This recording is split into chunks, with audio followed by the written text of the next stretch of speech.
Hey guys, welcome to week 2 of our Revelation series. Last week we took a look at basically a 4-step process of studying the Bible, any passage of scripture pretty much. And we talked about grasping the text in their town, figuring out what it meant to the original audience. And then we talked about how we have to figure out what the differences are between that original context, time and place and audience and us today. And then we talked about building and crossing this principalizing bridge where we figure out what that theological principle is that holds true for everywhere and every when. And then finally we get to grasp the text in our town when we are able to apply it in our daily lives as followers of Jesus. And so this week we're going to be talking about how the book of Revelation is built upon the Old Testament in so many ways. Like the number of allusions to the Old Testament in the book of Revelation, if you don't have a clue about the Old Testament, you're gonna be lost. Like the book of Revelation is gonna go over your head. You're gonna misinterpret all kinds of stuff. And when I say you need to understand the Old Testament, I'm not saying you need to be a Hebrew scholar and you need to be able to translate it into English and know all the grammatical stuff. I'm not really talking about that, but the Old Testament is a story. It's the story of God creating everything and then establishing a people group that He set apart to be His, and all that entails in that story.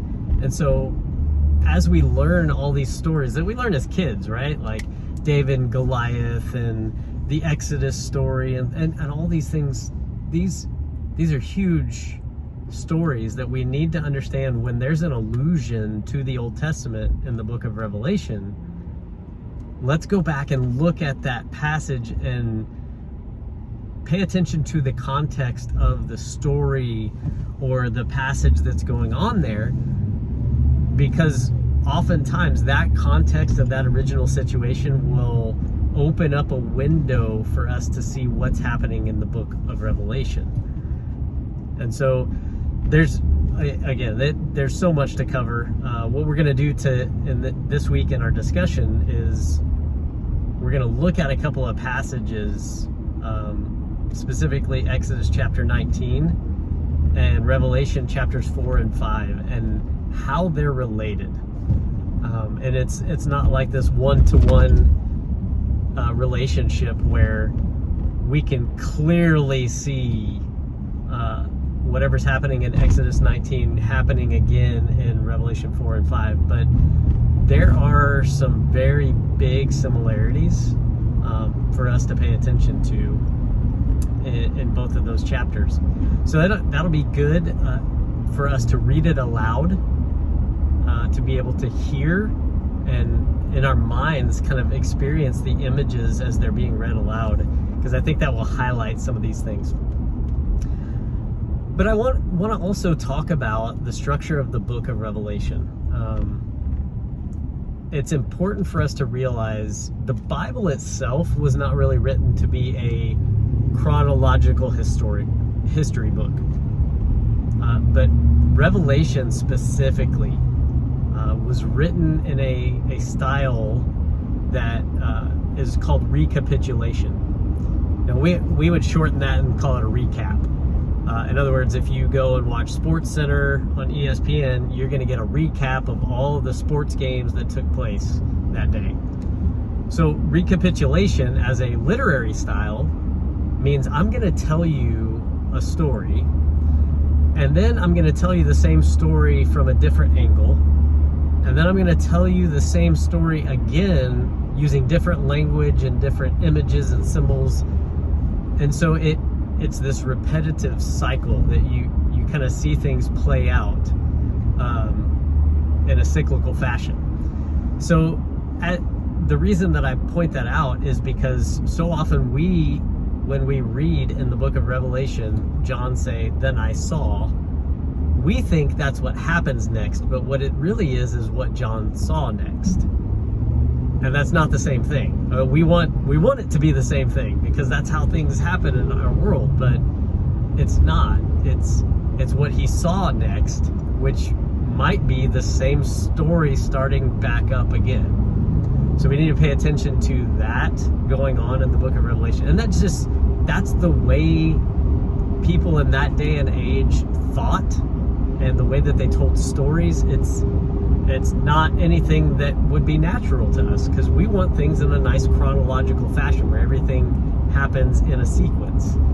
That's just not how it's done. But I also want to point out, like, in the book of Revelation, symbols, images, don't take them literally. Numbers, don't count the numbers. Weigh the numbers against the rest of Scripture. The number 7 is not a literal counting 7 things. The number 7 means, like, there's a completeness to something. And then the number 10, man, when you see like thousands and hundreds and 10, that's a number of like totality. That's talking about like the total number of something. So like when you read about God owning the cattle on 1,000 hills, that doesn't mean that when we get to hill number 1001, God doesn't own those cattle. It means God owns all the cattle on all the hills, right? So we have to pay attention to numbers and what they mean throughout Scripture. They're not meant to be counted. You got to weigh them as themes throughout Scripture. And then another thing I wanted to point out to you guys as we look at the book of Revelation and how it's tied to Scripture, specifically the Old Testament, is how beautifully Revelation, it was intended to be the last book of the Bible. Like, you read Genesis 1 and 2, God creates everything in existence. And when you get to Revelation chapter 22, after everything got broken and just all this stuff happens, Revelation 22, we finally get back to that place where all of creation is back to the way God intended it to be. And so it's just, it puts a bow on the story, right?